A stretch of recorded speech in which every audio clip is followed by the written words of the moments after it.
Hello, everybody. Welcome back into Talking Fitchburg. Joining me today are Hy-Vee expert in the dietitian world, our only dietitian, but I still call her the expert.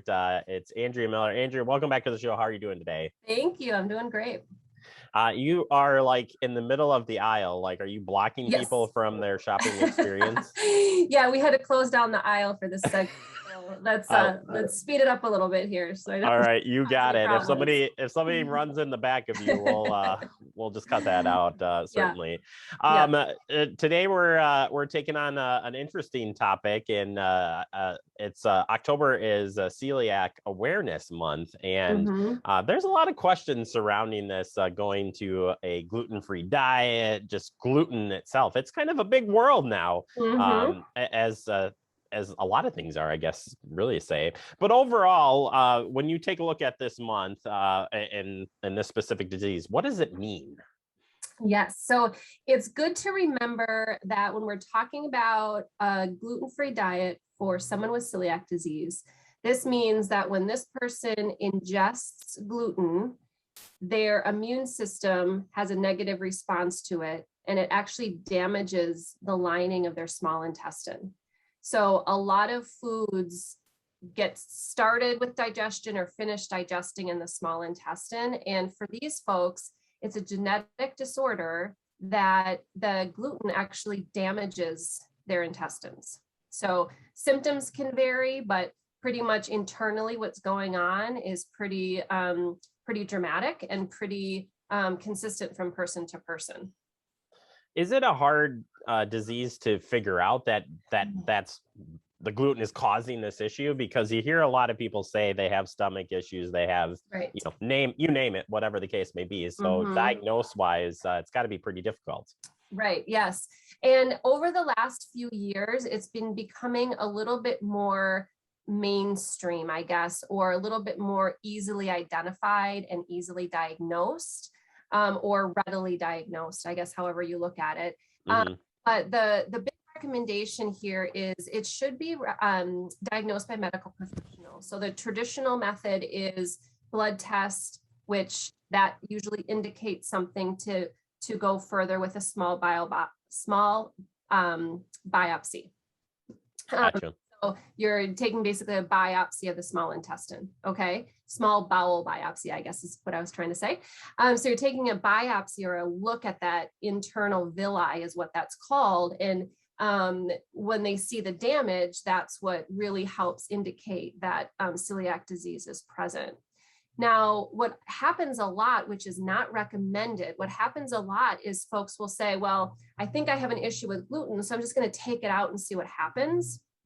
That can be an issue if you are eventually going to get tested, because if you're getting tested and you don't have gluten in the system, it's not going to show as present, or it's not going to be as obvious, and can really kind of throw off the diagnosis. So the general recommendation is when somebody's having digestive issues, they think it might be related to a food that they're consuming, that they go in and see a medical professional, ideally somebody in the gastroenterology department that specializes in this kinds of thing. Because as we're going to talk about today, there's so many things that could go wrong with digestion, and I'll talk a little bit more about that. But there's so many different intolerances and different things like that we can't just tell on our own, just kind of playing around with our diet. That can be a little tricky and sometimes a little bit harmful. Yeah, absolutely. And I would think the next spot to go here is just overall, what is gluten, or where do we find gluten itself? Yes, very good question. So gluten is the protein component in certain grains. So wheat, rye, and barley. So all grains have a protein component. Wheat, rye, and barley have gluten. That's their protein component, okay? So usually an autoimmune kind of misstep or an allergy is related to the protein in a food, okay? When we're talking intolerances, and people can have an intolerance to wheat, or they could have even a gluten intolerance where it's not celiac disease, that's more so related to the starch or the sugar in a food. So that's a completely different distinction, and it's managed completely differently in terms of how we treat it. My gosh. It's difficult. It's difficult to wrap your head around. Yeah. Because, and as you said, it's out there more. Information Right. about this is out there. Right. Turning to the attention of dieting. So you already mentioned about, you got to be careful about cutting this out of your diet if you think you're concerned about stomach issues. But Right. what about people who are like, well, I'm gluten-free for because it's healthier? Yeah. Yeah. That's a lot of what's going on right now. I mean, I'm in the gluten-free aisle, which is just tons and tons and tons of products. And we get this marketing barrage of messages, to eat gluten-free. It's very important to remember, and this is kind of where it helps with our science background as dietitians, is when you look at the digestive components, that's what we need to figure out, is that where the issue is. So when somebody asks, is it healthier to eat gluten-free? Well, for somebody where gluten causes a negative response and damages the small intestine, yes, it's healthier for that person to avoid gluten and almost necessary, right? But for the average person, there really isn't a difference. And so in some respects, actually food products that are gluten-free aren't necessarily more nutritious. So again, I always go back to, is there nutrition in something when I'm defining healthy? And something that's gluten-free isn't always more nutritious than something without. And as far as it goes with weight control, we can't say specific foods cause weight gain or weight loss. It's about overall inclusion, our overall intake, and how we're eating that food. So that can't be narrowed down either to say, I'm going to lose weight if I follow gluten-free.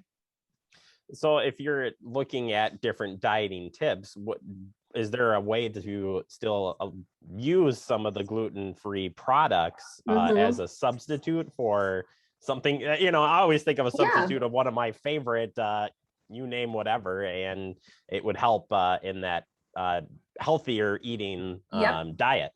Yep. So the good thing is a lot of manufacturers of products that are gluten-free are really looking at the nutrition now. So they're changing up the grains. There's ancient grain options, sprouted grain options, things like black bean chips, those kinds of things where you're getting a different type of nutrition, or you're kind of actually adding more nutrition. And it's not really the fact because it's gluten-free, it just happens to be gluten-free, I guess, if you look at it that way. So it's a good reminder to take a look at what you're eating, eat something for what it is rather than for what it isn't. And that's where you're going to really help continue to stay balanced and continue to get variety. That helps with digestion. We kind of forget about that sometimes. I was mentioning before all these different enzymes. There's an enzyme for carbohydrates, proteins, and fats, different sugars.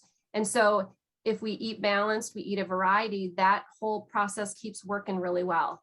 When we start eliminating foods, we start getting too picky choosy, that can actually throw off the digestive system.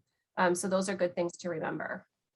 So most of the time, overall, if somebody's going to make the switch, whether it's dieting or probably most likely looking at stomach issues, as a reminder here overall, this is probably the spot where you probably want to not drop off completely, and definitely work with a dietitian or check with a doctor or whatever. But for somebody who does have celiac disease and moving forward on dieting and stuff, what options are out there to help still get you some of the foods you like, but removing that gluten? Yeah. So if you have the diagnosis, or if you're going to get tested, you have a genetic component, so there's a pretty good chance that you have it along with your symptoms.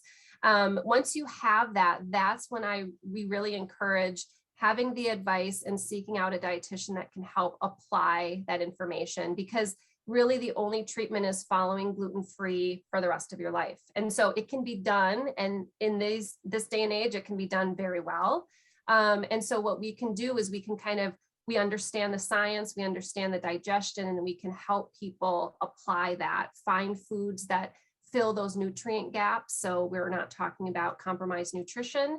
Find foods that taste good, that you enjoy, and try to live and cook and eat as normally as possible.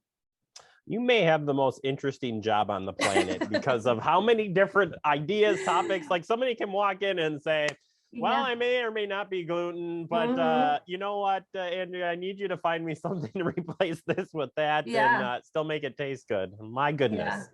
Well, it's a very interesting topic, and the whole month here of October, maybe you can stop in and talk to Andrea. If people want more resources on this, because we're just scratching the surface here today, Yep. where can they find that? Yeah, so they can reach out to me directly. I'm providing my contact info and the links. They go to our Hy-Vee Dietitian page on Hy-Vee.com. We have lots of events going on this week or this month related to gluten-free, including an in-store event on Saturday at the various stores for sampling and such. So, but if folks are having individual questions or are going to miss that event, reach out to me directly and I can help them out.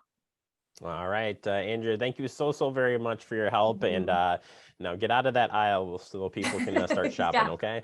I'll open it back up again. All Okay. right, sounds good. Thank you so much. Andrea Miller, dietitian, like I said, check her out at any of the Hy-Vee locations here in the Madison area. She's here to help all of them. More importantly, she's here at our Fitchburg one too. So that's important to us. All right, we'll take a quick break. More to come. You're watching Talking Fitchburg.